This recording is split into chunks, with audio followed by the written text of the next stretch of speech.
બીજી બાજુ જે રીતે તમે વાત કરી ને કે સોશિયલ મીડિયા પર અલગ અલગ કરિયર કે એજ્યુકેશન રિલેટેડ અલગ અલગ ઇન્ફોર્મેશન કન્ઝ્યુમ કરતા આપણે થયા છીએ અને ઇન્ફોર્મેશન ઓવરલોડ થઈ છે. ઓથેન્ટિક સોર્સ કયું કહેવાય અથવા એ જે કદાચ કોઈ સાચી વાત કહે છે તો પણ એ મારા માટે કે મારા બાળક માટે રેલેવન્ટ છે કે નહીં એની સમજ, આ બધા ક્વેશ્ચન છે.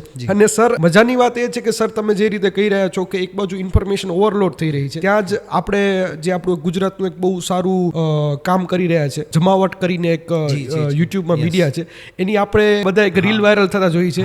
હવે આ ઇન્ફોર્મેશન ઓવરલોડ અને જે આપણી ગ્લોબલ વાતો કરીએ છીએ એની વચમાં એક વર્ગ એવો પણ છે કે જેને બાળકને એવું પૂછવામાં આવે છે તારે મોટો થઈને શું થવું છે, તો કે ઇકો હાકવી છે, એ એનો નિખાલસ એની એ વાત છે. તો સર સૌથી પહેલા તો હું એ આમ ફની પણ આમ બહુ ગંભીર વાત છે એના પર હું આપનો રિએક્શન જાણવા માંગીશ. એકચ્યુઅલી જોઈએ ને યોગેશભાઈ, તો એ ફની તો 100% છે કારણ કે બાળક છે અને એ નેચરલી એના ધૂનમાં જ બોલી ગયું. એ સેડ બી ના કહી શકાય કારણ કે એ બાળકને ક્યારેય એ ઇન્ફોર્મેશન કે એક્સપોઝર મળી નથી જે ઇન્ફોર્મેશન ઓવરલોડની આપણે પ્રોબેબલી સારી સ્કૂલમાં કે એજ્યુકેટેડ ફેમિલીમાં વાત કરીએ છીએ. પણ બીજી રીતના તમે જુઓ ને તો આ કન્ડિશન ક્યાંય ને ક્યાંય દરેક બાળકની કે પેરેન્ટની છે. ખાલી એ આપણે જે રીલ જોઈ, આપણે જે વાત કરીએ છીએ એમાં એ બાળક અભણ છે અને આપણે નિખાલસ લાગે છે, પણ તમે ભણેલા ગણેલા સોફિસ્ટિકેટેડ બહુ હાઈલી એજ્યુકેટેડ અને નોલેજેબલ પેરેન્ટ્સના બાળકોની કન્ડિશન જુઓ તો એ કંઈ બહુ સારી નથી. ખાલી અલગ રીતના એ લોકો કન્ફ્યુઝ છે, અલગ રીતના રિપ્રેઝેન્ટ કરે છે. તો પ્રોબેબલી એક સારા બ્રાન્ડેડ ક્લોથ સાથે કે સારી રીતના કે ઇંગ્લિશ સેન્ટેન્સમાં એ વાત તો આ જ કહી રહ્યા છે. પેલું બાળક એમ કે છે કે હું ઇકો હાકીશ, કેમ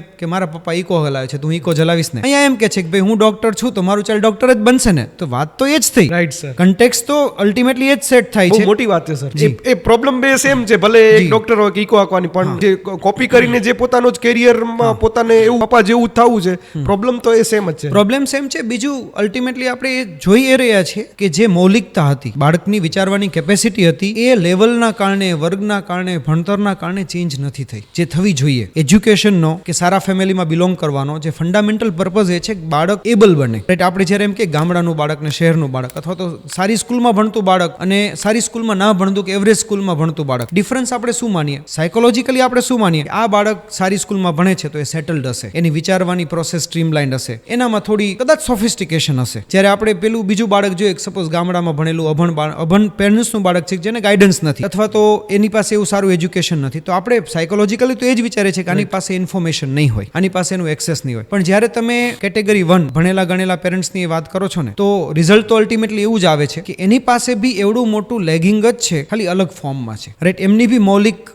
વિચારસરણી નથી, ક્યાંય ને ક્યાંય એ બાળકો ગુમાવી ચૂક્યા છે, પણ એના રીઝન્સ અલગ છે. રાઈટ. અને એ અગેન છે, મેં પહેલા વાત કરીને કે છેલ્લા 10 વર્ષમાં પ્રોબ્લેમ્સના અમે ફેસ ચેન્જ થતા જોઈએ. આ જ છે કે એજ્યુકેશન સાથે, પૈસા સાથે, એબિલિટીઝ સાથે જે બાળકોનો એકચ્યુઅલ ગ્રોથ થવો જોઈતો હતો, જેના માટે કદાચ પેરેન્ટ્સ સારી સ્કૂલમાં મોકલે છે, જેના માટે પેરેન્ટ્સ ઘણા ખર્ચ કરે છે, એ કર્યા પછી બી એ તો અચીવ નથી થઈ રહ્યું. આજે બિઝનેસમેનનું બાળક એમ કે છે કે હું બિઝનેસમેન બનીશ, ડોક્ટરનું ચાઇલ્ડ એમ કે છે ડોક્ટર બનીશ, પોલિટિશિયનના ચાઇલ્ડ કદાચ એમ કે છે હું પોલિટિશિયન બનીશ, ક્લાસ 1 ક્લાસ 2 ઓફિસર્સના કિડ્સ કહે છે કે હું આ જ કરીશ. તો મૌલિકતા તો અગેન સમાજમાં ડેવલપ નથી જ થઈ, એજ્યુકેશનથી ડેવલપ નથી